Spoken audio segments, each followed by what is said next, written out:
عبدالرحمن بابا انسان ته وی ډیر احسان فراموشي. الله تعالی د ډیر نعمتونه درکړي، دغه نعمتونو نه فایدې اخلي، خو ولې الله تعالی حکمونه نه مني، د ګناه په کارونو کې لګیایي، ګناهونه نه پرېږدي او په دې تمه یې چې الله تعالی به ماله نور نعمتونه هم راکوي.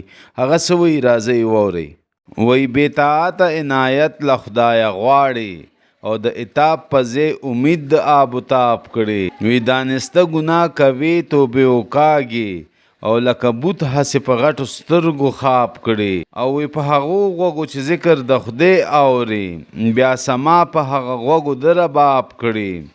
او په هغو شونډو چې حمد و ثنا وایي، همغه شونډې بیا ډوبې په شراب کړي.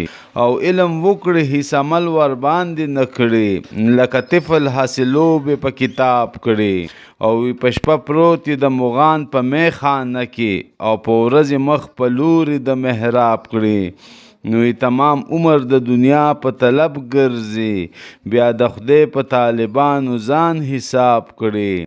او وی له خالق د نه شرم نه حجاب شي، له رحمانه ګوښونې سي حجاب کړي. او اخره کې عبدالرحمن بابا وی چې دا نه خو بې شرم او کلک سترګې چې الله تعالی د 24 ګنټې ویني، د هغه نه شرمېږي چې د ګناه کارونه پرېږدي. خو چې انسان وویني، انسان نه ځان پناه کوي، انسان ته خپل ځان بیا نیک نه ښیي چې زه نیک کارونه کوم، زه ښه سړی یم. هر څه خو الله ویني، د هغه نه شرم وکړه. الله درته ګوري، ګناهونه پرېږده، ځان نیک کارونو ته دغه کړه، دا منافقت ختم کړه.